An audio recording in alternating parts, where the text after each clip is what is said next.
सिर्फ health insurance लेना काफ़ी नहीं है। कुछ ऐसे एक्सपेंसेस होते हैं जो आउट ऑफ पॉकेट आपको बेयर करने पड़ते हैं और कुछ प्री एग्जिस्टिंग कंडीशंस होती है जिसकी वजह से हेल्थ इंश्योरेंस पॉलिसी मिलती नहीं है।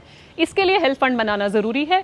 इस वीडियो में हम डिटेल में कैलकुलेशन के साथ समझेंगे कि हेल्थ फंड क्यों बनाना चाहिए, कितना बनाना चाहिए, और एक्सेल का कैलकुलेटर भी आपको फ्री में देंगे। इस कैलकुलेटर को स्मार्टली यूज़ कीजिए और अपनी फैमिली के लिए स्मार्टली अपना हेल्थ फंड बनाइए। वीडियो स्टार्ट करने से पहले क्विक रिमाइंडर, अगर अभी तक आपने हमारे चैनल को सब्सक्राइब नहीं किया कर लीजिए so that you get the right information at the right time. आप जानते हैं हेल्थ इंश्योरेंस पॉलिसी लेना कितना इंपॉर्टेंट है, बट हेल्थ फंड के बारे में कोई बात नहीं करता कि हेल्थ फंड क्यों बनाना है।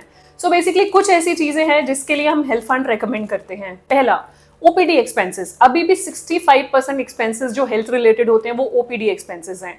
मतलब वो आउट पेशेंट डिपार्टमेंट है, वो इन पेशेंट नहीं है। मतलब आपका हेल्थ इंश्योरेंस में कवर नहीं हो रहा क्योंकि हॉस्पिटलाइजेशन नहीं है। तो ओपीडी कुछ प्लान्स में कवर भी होता है, कॉम्प्रिहेंसिव तरीके से कवरेज नहीं है। ओपीडी का जैसे कि डॉक्टर कंसल्टेशन होती है, ओपीडी में आपकी कोई मेडिसिन आप लेते हो, आपने कोई डायग्नोस्टिक टेस्ट कराए, वो कहीं पे भी कवर नहीं होंगे अगर उसकी वजह से हॉस्पिटलाइजेशन नहीं हो रही तो उसके लिए आपको अलग से हेल्थ फंड बनाने की जरूरत है।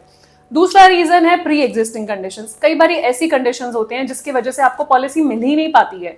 कुछ हेल्थ इंश्योरेंस कंडीशंस ऐसी हैं जिसकी वजह से इंश्योरेंस कंपनी पॉलिसी नहीं दे रही है।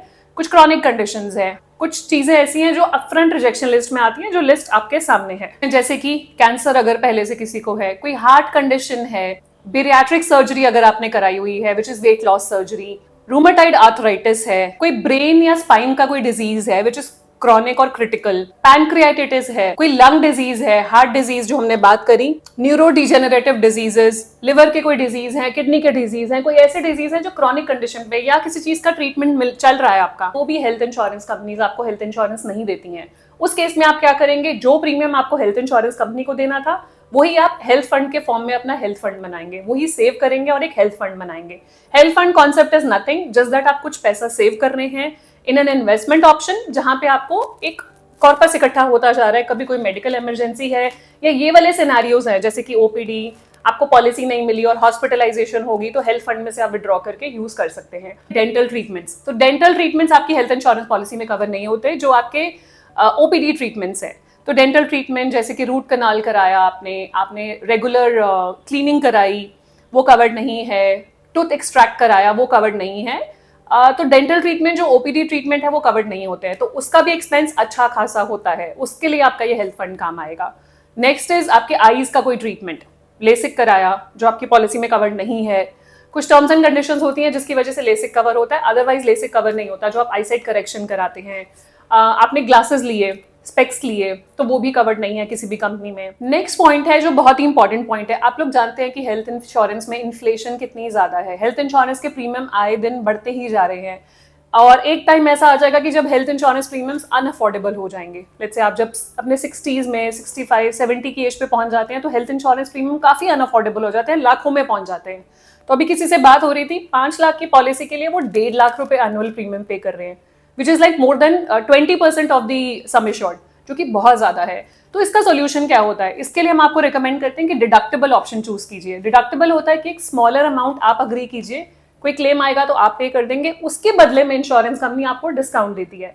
मैं एग्जांपल के तौर पे आपको समझाती हूँ। लेट्स से अगर आपका 10 लाख का इंश्योरेंस है और आप 1 लाख रुपए एनुअल प्रीमियम दे रहे हैं at a very high age, 65, 66 मान लीजिए, 1 लाख रुपए आपका एनुअल प्रीमियम जा रहा है। अब आप बोलते हैं कि मैं 25,000 का डिडक्टेबल ले लेता हूँ, तो कंपनी क्या बोलेगी, ठीक है आप 25,000 का डिडक्टेबल ले लो, उसके बदले में 25% डिस्काउंट ऑन द प्रीमियम। तो जो 1 लाख का प्रीमियम था गिर के 75,000 आ गया।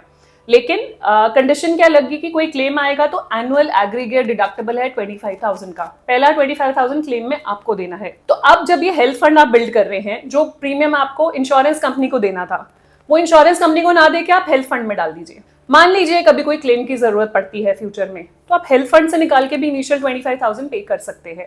ये डिडक्टेबल ज्यादा भी हो सकता है, इससे आपकी इंश्योरेंस की जो कॉस्ट है, हेल्थ इंश्योरेंस की कॉस्ट काफी नीचे आ जाएगी। तो जो पैसा इंश्योरेंस कंपनी को देना है वो हेल्थ फंड में डालिए at a higher age. Deductible बहुत फिजिबल सॉल्यूशन है अगर आप अपना कवर भी इंटैक्ट रखना चाहते हैं और प्रीमियम भी लोअर करना चाहते हैं, तो वही पैसा हेल्थ फंड में डालिए। और डिडक्टेबल के बारे में और डिटेल में जानना चाहे उसके लिए भी हमने वीडियो बनाई हुई है, जहां पे डिटेल में हमने एक्सेल में समझाया कि डिडक्टेबल लेने का क्या फायदा है और क्या नुकसान है। तो वो आप रेफर कर सकते हैं अगर डिडक्टेबल के बारे में और जानना चाहते हैं। तो ये तो हमने बात करी कि हेल्थ फंड बनाना क्यों जरूरी है, बट हेल्थ फंड बनाएं कैसे। आइए देखते हैं एक्सेल शीट की हेल्प से। और ये एक्सेल कैलकुलेटर मैं आपको भी शेयर करूंगी वीडियो के डिस्क्रिप्शन बॉक्स में, आप डाउनलोड कर सकते हैं और यूज कर सकते हैं और अपने लिए हेल्थ फंड बना सकते हैं। सो यहाँ पे एग्जाम्पल मैंने लिया है कि करंटली लेट्स से कोई यंग एज पे है, 26 ईयर्स की एज पे, और वो हेल्थ फंड बनाना चाहते हैं। आप अपने हिसाब से कैलकुलेट कर सकते हैं। इस कैलकुलेटर को डाउनलोड करके जो येलो वाले सेल है, जो येलो वाला सेल है, उसको चेंज करेंगे, पूरी कैलकुलेशन चेंज हो जाएगी। आइए देखते हैं कैसे। लेट्स से 26 की एज पे किसी ने हेल्थ फंड बनाना शुरू करा, और मैं यहाँ पे बोलती हूँ सिर्फ छोटे से अमाउंट से स्टार्ट कीजिए। अगर यंग एज पे कर रहे हैं तो बहुत ज्यादा बर्डन लेने की जरूरत नहीं है, छोटे से अमाउंट से हेल्थ फंड स्टार्ट कीजिए। अगर 1000 rupees per month which is 12,000 rupees per year, उससे भी हेल्थ फंड बनाना शुरू करा तो क्या होगा। तो यहाँ पे मैंने लिया है let's say 1000 rupees per month which is 12,000 rupees per year, वो हमने सेव करा 26 की एज पे, हर महीने 1000 रुपए देते गए। 5 साल के बाद जो मेरा हेल्थ फंड बनेगा, अगर मैं 1000 रुपए महीना हर महीने दे रही हूँ और 5 साल तक दे रही हूँ, 5 साल के बाद मेरे हेल्थ फंड में हो जाएंगे 78,000 रुपीज। ये मैंने 12% रिटर्न के साथ एज्यूम करे कि अगर आप SIP कर रहे हैं और 12% रिटर्न मिल रहा है, कम मिलेगा तो और कम होगा, बट हेल्थ फंड यूजुअली हम लंबे टाइम के लिए बनाते हैं और यंग एज पे स्टार्ट करें उतना ही बेटर है। यहाँ पे 6th ईयर पे आप देखेंगे ये 10% लिखा है विच इज परसेंटेज इंक्रीज। अब ये 10% क्या है? जैसे हेल्थ इंश्योरेंस में प्रीमियम आप पे करते हैं तो हेल्थ इन्फ्लेशन होती है, आपको पता है 14% से आपकी ट्रीटमेंट कॉस्ट बढ़ती जा रही है। तो क्या ये हेल्थ फंड सफिशिएंट होगा फ्यूचर के लिए? शायद नहीं। तो इस हेल्थ फंड को भी आपको अपनी जो इन्वेस्टमेंट है वो 10% से इंक्रीज करनी होगी to match up with the health inflation. ऐसा ना हो आपने फंड तो बना लिया बट एक्चुअली जरूरत ज्यादा थी, आपने कम का फंड बनाया। तो इसको 10% से अगर हमने 6th ईयर पे इंक्रीज करा तो 1000 रुपए की जगह आपकी 1100 रुपए पर मंथ की SIP स्टार्ट हो गई, which is annually 13,200। So at the end of 10th year हमारे पास 2,14,000 रुपए हो जाते हैं। पहले 5 साल 1000 रुपीज पर मंथ किया, फिर उसके बाद 6 to 10th ईयर हमने 1100 रुपीज पर मंथ किया, 10% से इंक्रीज करा। अब ज्यादा से भी बढ़ा सकते हैं, बिकॉज क्या होता है यूजुअली हमारी इनकम्स बढ़ती हैं तो हमारी इन्वेस्टमेंट्स भी बढ़ती हैं। तो आप ये समझ लीजिए आपका ये गोल है, आप गोल प्लानिंग कर रहे हैं, मेडिकल फंड कॉर्पस की गोल प्लानिंग कर रहे हैं, तो उस हिसाब से आप सेव कर रहे हैं। फिर मैंने यहाँ पे 11th ईयर पे 10% इंक्रीज करा, 1100 बिकेम 1210, 1100 रुपए को 10% से बढ़ाया तो 1210 रुपए महीना सेव करने की जरूरत है, और वो हो गया एनुअली 14,520। तो at the end of 15th year, 15 साल के बाद मेरे पास 4,47,000 का कॉर्पस आ गया। अब यहाँ पे इन्फ्लेशन मैंने और बढ़ाई, मतलब मैंने यहाँ पे अपना इन्वेस्टमेंट 15% से बढ़ाई, रादर देन 10%, 15% से इंक्रीज करा, तो हमारा मंथली जो इन्वेस्टमेंट आ गया दैट इज 1391। वो हम इन्वेस्ट करते हैं for next 5 years which is annually 16,698। तो हमारे पास कॉर्पस बन जाता है 8,44,000। तो 26 ईयर्स की अगर एज पे मैंने स्टार्ट करा था और 45 की एज पे 20 साल में मेरे पास 8.5 लाख रुपए इकट्ठा हो गया विच इज अ कॉर्पस। अब मैंने ये 12% रिटर्न पे एज्यूम करा है, ये रिटर्न ज्यादा भी हो सकता है जब हम लंबे टाइम की बात करते हैं फॉर म्यूचुअल फंड्स। मैंने फिर से 15% इंक्रीज करा eight 21st year. 25th year में मेरे पास 15 लाख रुपए इकट्ठे हो गए with 12% return. And 30th year पे, आज से 30 साल बाद, अगर मैं 25 साल की एज पे हेल्थ फंड बनाना शुरू कर रही हूँ तो 30 साल के बाद 55 पे मेरे पास जो कॉर्पस होगा that is 26 lakhs। This is when जब मैं मिनिमम 1000 रुपए महीना इन्वेस्ट करती हूँ। अब यहाँ पे अगर मैं 1000 रुपए को चेंज कर देती हूँ, लेट्स से आई से कि मैं 5,000 रुपए महीना इन्वेस्ट करती हूँ, तो क्या होगा? आप देखेंगे सारी फिगर्स चेंज होगी। 5 साल के बाद 390 बन रहा है, 15 ईयर के बाद 2235 बन रहा है, 25 ईयर्स के बाद 75 lakhs बन रहा है, 30 ईयर्स के बाद मेरे पास 1,30,00,000 रुपीज इकट्ठा हो गया। तो अब कोई मेडिकल इमरजेंसी आती है, कोई ऐसे एक्सपेंसेस हैं जो मुझे खुद से बेयर करने पड़ रहे हैं, तो मेरे पास एक अच्छा खासा हेल्थ फंड इकट्ठा हो गया। ये छोटे छोटे अमाउंट से मैंने एक फंड इकट्ठा कर लिया। अगर मुझे हो सकता है कि हेल्थ इंश्योरेंस बहुत ही एक्सपेंसिव होगी उस स्टेज पे, मैं अफोर्ड नहीं कर पा रही प्रीमियम, तो मुझे पता है कि there is a piece of mind that I have 1.3 crore का health fund which can be use for my illness. तो इस कैलकुलेटर को आप अपने हिसाब से यूज कर सकते हैं। अगर मान लीजिए आपको बीच बीच में भी विड्रॉ करने की जरूरत पड़ती है, आपकी कोई ऐसी प्री एग्जिस्टिंग कंडीशन है कि आपको पॉलिसी नहीं मिल रही, जो हमने लिस्ट की बात करी थी, तो उस केस में हो सकता है क्लेम अमाउंट बड़ा आए, तो इसके लिए आपको हेल्थ फंड बड़ा बनाना पड़ेगा।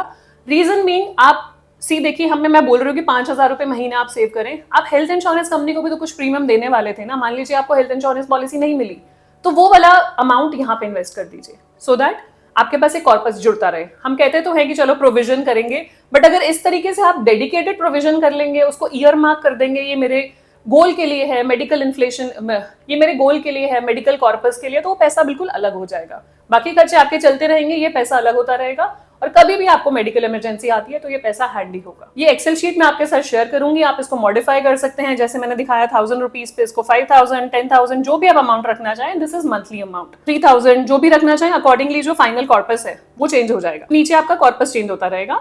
और हर 5 साल के बाद भी मैंने बताया कितना कॉर्पस आपका जुड़ रहा है। तो इस एक्सेल शीट को डाउनलोड कर सकते हैं और अपने लिए एक अच्छा सा हेल्थ फंड बना सकते हैं। तो ये हेल्थ फंड कॉर्पस बनाना किस किस को चाहिए? अगर आपके पास एक अच्छी हेल्थ इंश्योरेंस पॉलिसी, अच्छा एडिक्वेट कवर है, तब भी ये हेल्थ फंड कॉर्पस आपको बनाना चाहिए।